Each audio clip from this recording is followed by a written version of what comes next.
So this is a presentation on China and Confucianism from 2700 BCE to about 1909 CE.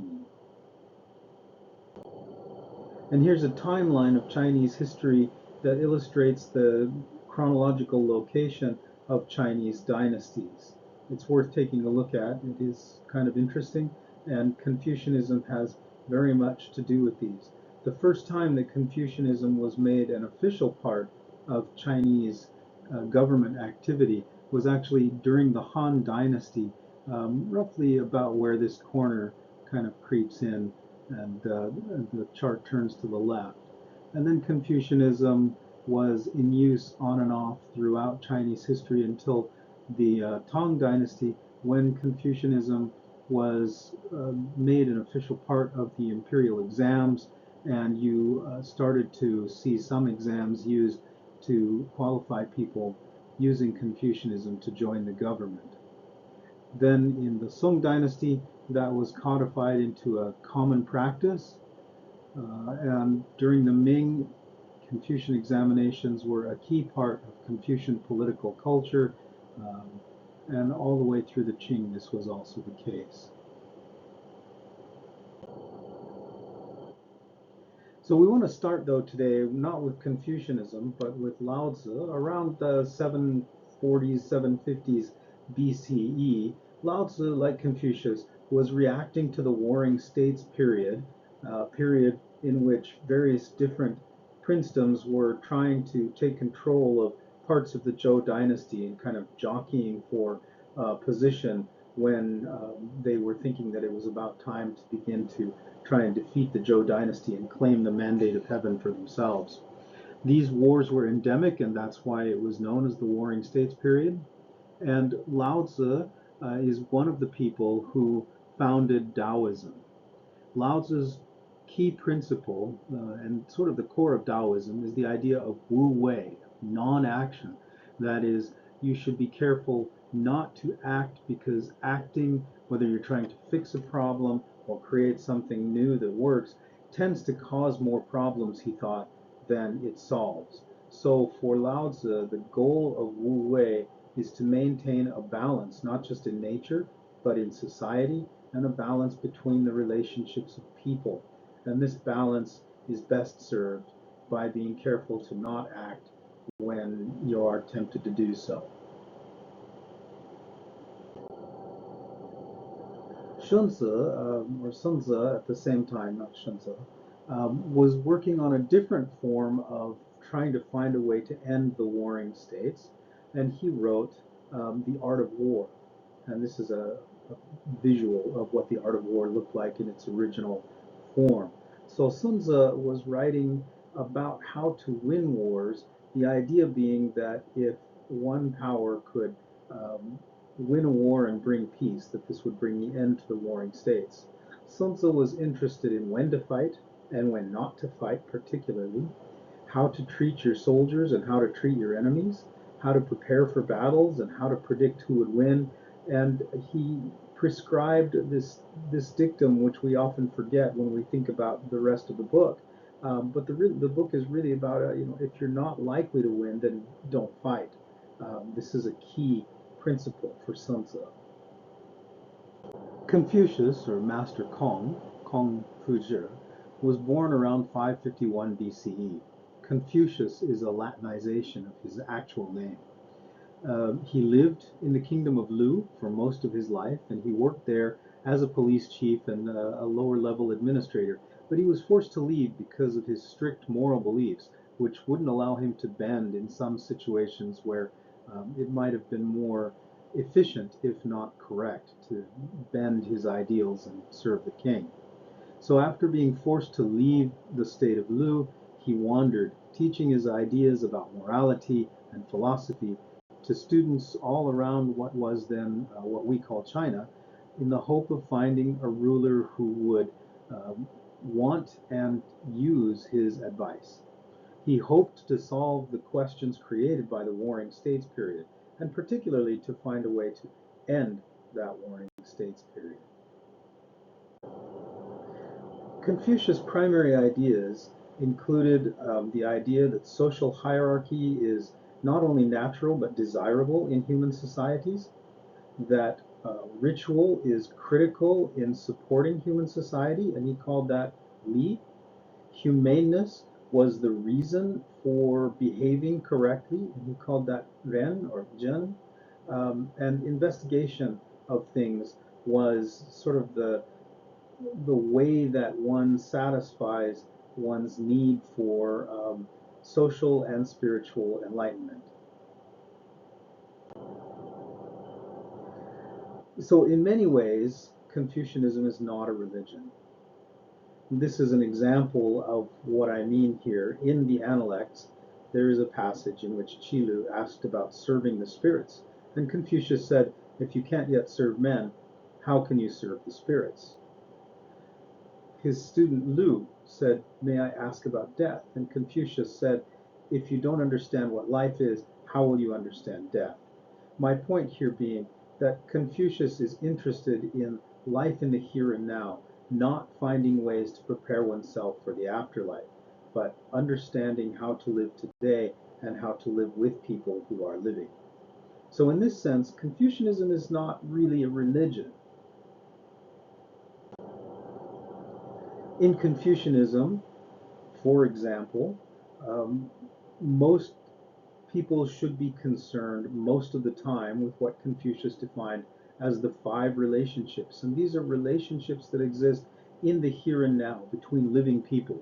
Those relationships include the relationship between the ruler and the ruled, husband and wife, father and son, older brother and younger brother, and friend and friend.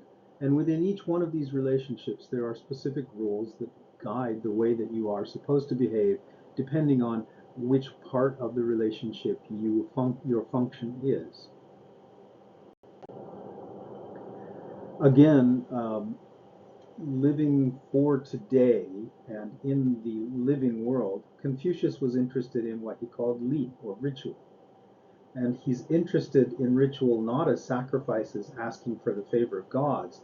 Li for Confucius was social ritual, standards of behavior towards others, and common courtesy.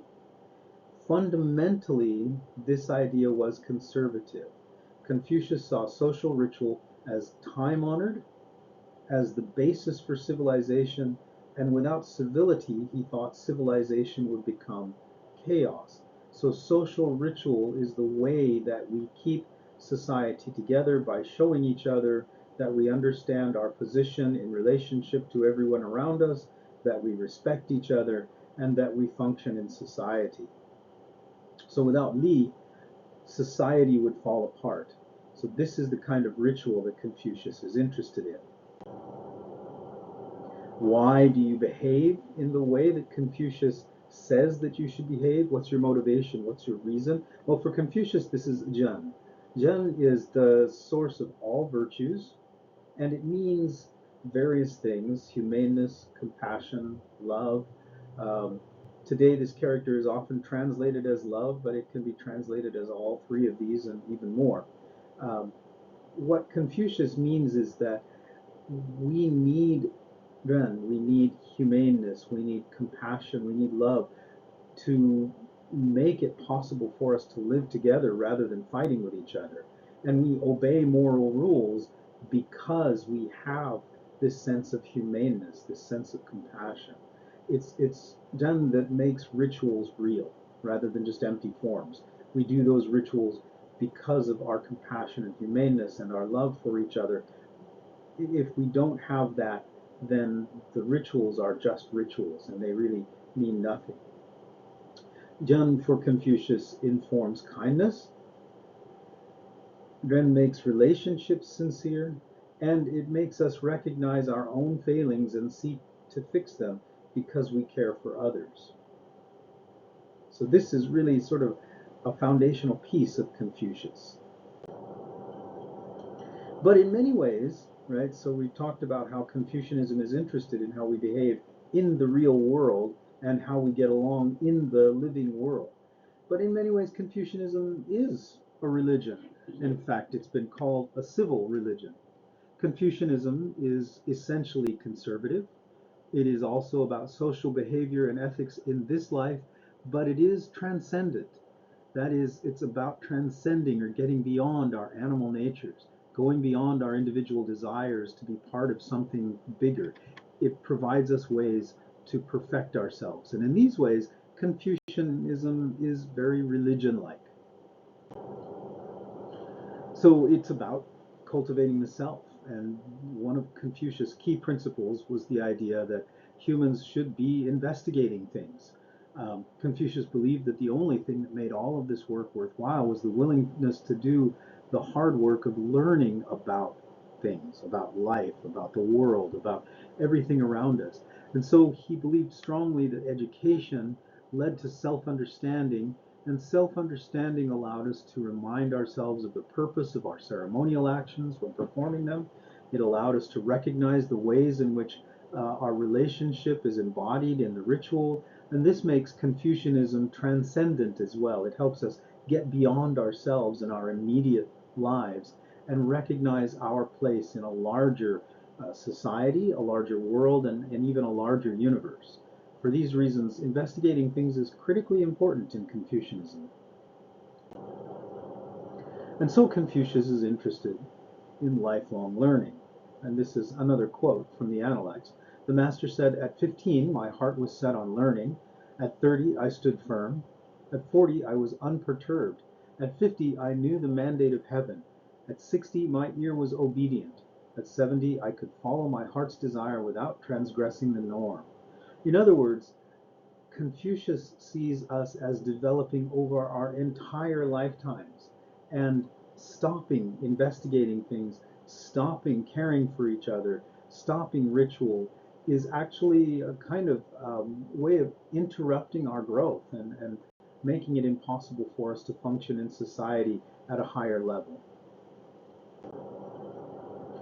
Now, about 100 years after Confucius, um, a student of Confucian philosophy, Mencius, or his Chinese name, Mengzi, Mencius again is a Latinization of Mengzi, which means Master Meng, um, assumed that humans were basically good. Confucius was neutral. Humans could be good or bad, and the way to make them good was to encourage them to investigate things, to follow the principles of Li and Jian, and to be good people. But for Mencius, humans are born basically good, and so if they do bad things, the way is to educate them, to recognize that what they've done is not correct.